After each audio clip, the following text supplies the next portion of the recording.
Hello friends, welcome back to the channel. If you are seeing me for the first time, my name is Jagan and I am a software engineer currently working in Bayern, Germany. In this video, let us discuss about the cost of living in Germany. I am going to split this video into two different sections. In the first section, I am going to share my own expenses, the cost of living what I am undertaking currently. And in the second section, I am going to share some tips based on the positives and the negatives which I have experienced after coming into Germany. With that said, let's get into the first section of this video. Small context about my background. I am living with my wife and daughter, 2.5 years old. Why am I telling the age? You will come to know as we go further. I am living in Nuremberg city, which is closer to Munich. I am going to split my expenses into 5 different categories. First one is obviously the housing part. Generally in Germany, we have two different things, cold rent and warm rent. The warm rent includes the heating cost, the garbage management, and sometimes the building maintenance like cleaning and other related stuff. For me, the cold rent is 900 euros and the warm rent is 250 euros. It used to be just 150 previously, but now due to the increased energy prices, my landlord has increased 100 euros into the warm rent. So as a whole, I am paying 1150 euros for my rent. Before getting into the house, we also need to pay the deposit. The deposit used to be 2 to 3 months of cold rent. In my case, I paid 2 months cold rent as deposit. That is 1800. That's one-time fee and it is refundable based on the house condition, how we are going to surrender the house back to the landlord. And after that, electricity. Now the prices are little bit increased. So my electricity comes around 88 euros per month. And after that, we have something called broadcasting fee, also known as radio and television fee. This is a mandatory fee for every household in Germany. It used to be around 18 euros per month. We can pay it like 6 months once or 3 months once. There are some options like that. Next, internet, the Wi-Fi connection what we take in our house. This ranges from 20 to 45 based on the plan what we choose. We are using an Vodafone plan and we are paying around 20 euros per month. I am also including the mobile recharge in the same section. We have taken the local SIM card, something called as Lidl Connect. It was given by the supermarket and it has some cheaper plans for us. It is like 7.99 per month. Around 16 euros we are paying per month for both of us. One more important thing is liability insurance. So this is something very common in Germany. For every house, the landlord is recommending to take that. What does it mean? In case if you lose your keys and the lock needs to be removed or new lock needs to be put, in such cases, instead of paying from your side, you can use this insurance and the insurance will pay for it.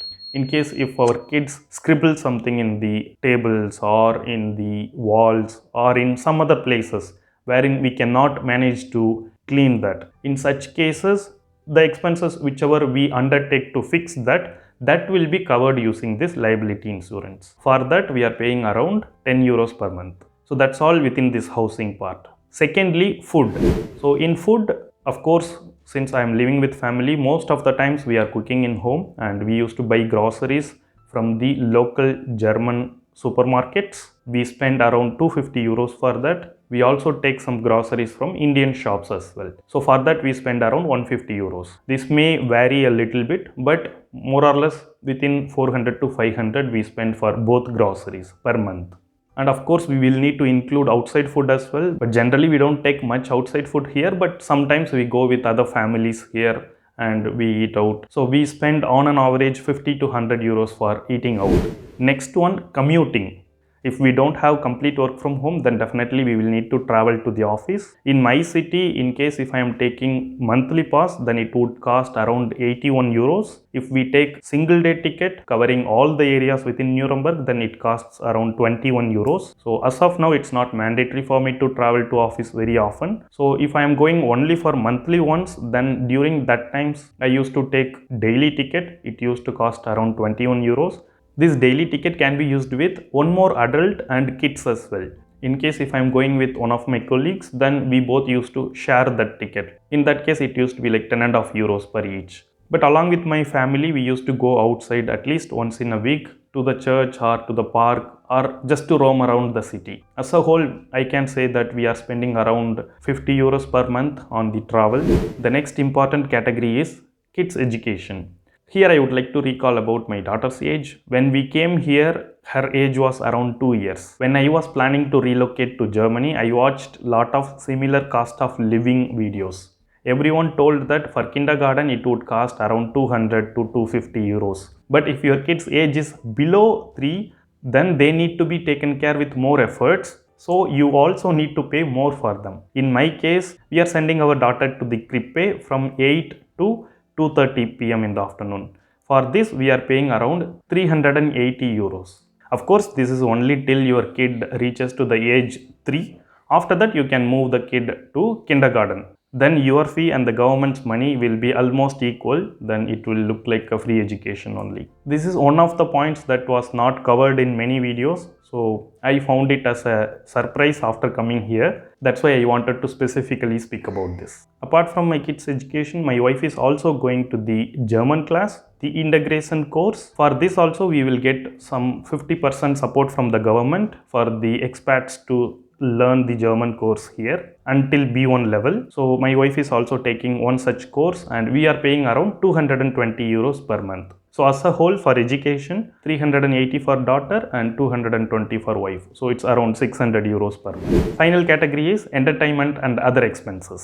In this, we also include some household items whenever we buy. On entertainment side, you can also take subscriptions for the OTT platforms like Netflix or Amazon Prime and anything else if you want. Generally, I think Amazon Prime costs around 9 euros per month, but I haven't taken anything like that because our entertainment is restricted to the YouTube related stuff only.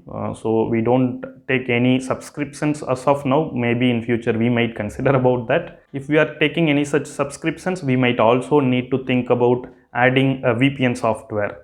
You will need to pay for that as well, but I don't have much idea on this, so I will skip to the next one. We like to watch movies in theaters, so whenever our favorite heroes movie come, then we used to go and watch that in theaters. Here generally the theater ticket costs around 15 to 20 euros based on the theater where you go. As a whole, I would say these are the expenses what we are undertaking as of now. In our case, we don't spend a lot. We are very frugal, not just here, even in India also we used to be like that only. We used to track all our expenses and we used to spend only on what is important to us. Mostly we spend a lot of money on food and experiences, not much on the things. So if I sum up everything as a whole, it comes around 2500 euros per month. That's what we are spending currently. This could vary from family to family. In our case, I am not traveling to office much and we are not eating out a lot and we haven't taken much subscriptions. So maybe this number looks a little bit less. In case if you are living in Munich or Frankfurt or Stuttgart, any other bigger cities, then this number would definitely go up to 3500 when you are with your kids. So what's the conclusion from the section 1? If you are getting a job in the big cities in Germany and you have 1 or 2 kids already with you and you are going to relocate along with them to Germany, then you should get at least 3500 net salary. So how you can calculate net salary? I can give you a link in the description. Maybe if your lifestyle is different, you might need a little bit more, but I am trying to give an average number with which you should be able to live comfortably. And if you want to save, then it's again either your spouse needs to work or you need to look for a higher package. Now let's move on to the second section to discuss about some tips that could help you to settle down or start your life smoothly in Germany. First one, when you come into Germany with your family and when you are trying to look for a house, maybe you can take a fully furnished house instead of unfurnished house. What is the difference? When you are taking an unfurnished house, the house will be completely empty. You will not have even the lights as well. In some places, if you are lucky, you may get some things from the previous tenant, maybe in the half price or in some attractive price. But if you are not getting anything, then you will need to set up even the kitchen also. That's why whenever you come first, in my opinion, it is good to take a fully furnished house wherein you will have everything already. In my case also, I have taken a fully furnished house. We had 2 beds in both bedrooms. We had a TV.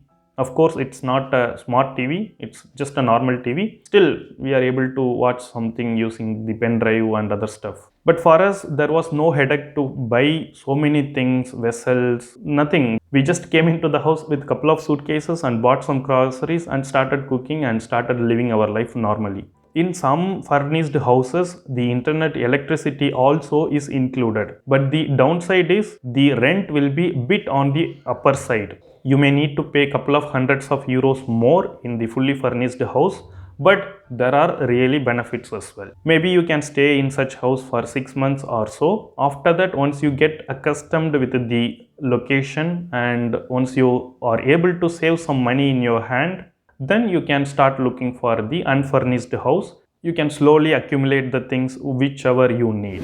Second point, let's say you are not comfortable with the fully furnished house. You want to find an unfurnished house and you want to set it up everything based on your taste and your interest. Only one thing what I would suggest is, when you try to buy something from your previous tenant, importantly on the kitchen cabinet, check with the tenant how old it is. If it is older than 2 years or 3 years, then you should rethink about buying that for a cheaper price from the previous tenant. It's okay to invest few hundred euros extra and buying a new one and assembling it for yourself, instead of buying a faulty one from the previous tenant and after few months you will start feeling bad about it and you will need to buy something new again and set it up.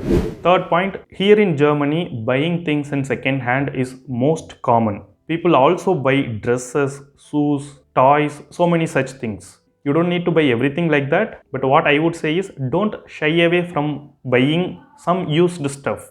For example, you can buy sofa, study table, work table. Sometimes if you need stroller for your kids, you can also buy that as well. You can use eBay, and there are some sites, maybe I can link them also in the description. Also in Facebook markets, there are some legit sellers who are selling the mattresses and other stuff. They also deliver it to your house directly. In Germany, generally whenever you buy some used stuff from the move out sales, the shipping used to be on your side. So that's again a little bit headache. But if you are buying from some marketplaces like this, they will take care of the shipping as well. So if you are setting up your house newly, or in case if you need to buy some toys for your kids which are not chewable, of course, so such toys you can buy in second hand also.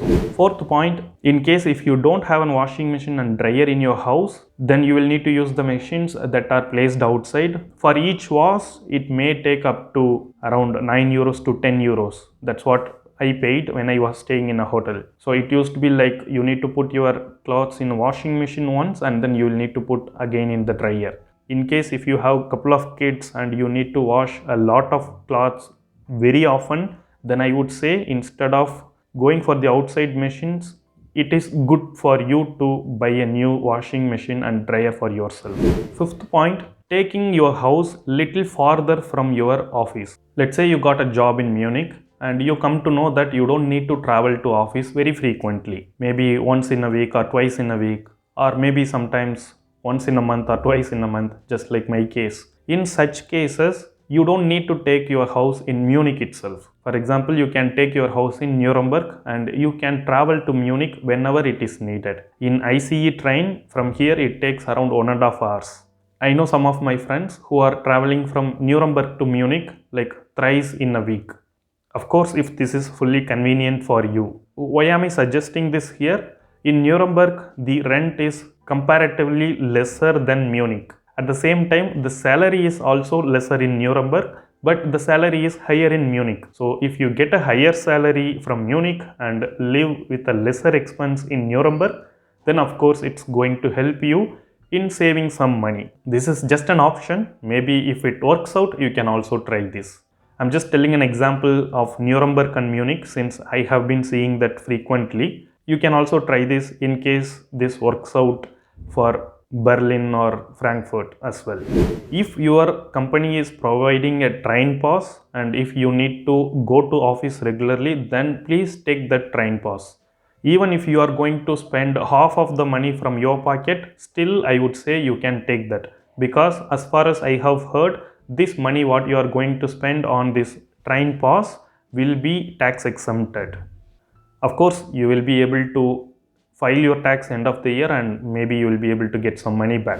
And finally, if I need to say one thing, After coming to Germany, that too with your family and kids, for the first year it is going to be little difficult.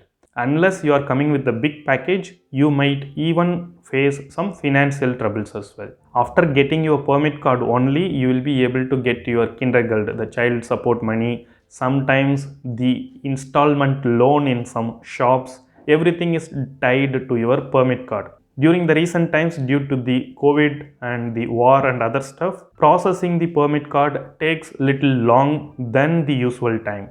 So in such cases, sometimes it can take up to 1 year to receive your actual permit card. So until you get that, you may be losing out on some of the support from the government and some of the offers what you are going to receive from the internet provider or in some EMI based purchasing in the stores, things like that.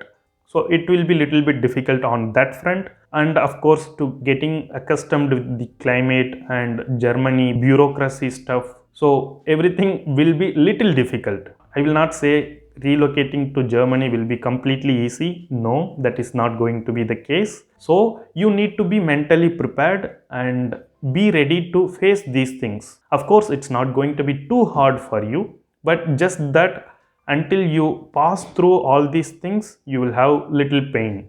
In case if you are not getting any such things, really good, happy for you. But generally, it is going to be a little difficult for the first year. If you are able to manage that, then definitely you are going to have a great future and career in Germany in terms of money, work-life balance, the quality of life, and so many other such things. With those tips, I would like to conclude this video. I hope you would have got a sense of how much a family needs to have in order to live a comfortable life in Germany. And of course, it is going to change based on the family to family and city to city as well. I request you to keep that in mind. You can also check out a lot of other similar videos just like this one, and then I would suggest you to plan your relocation. You can also check out my other videos that are related to Germany job search appearing on the screen now. Thank you for watching this video. I will see you in my next video.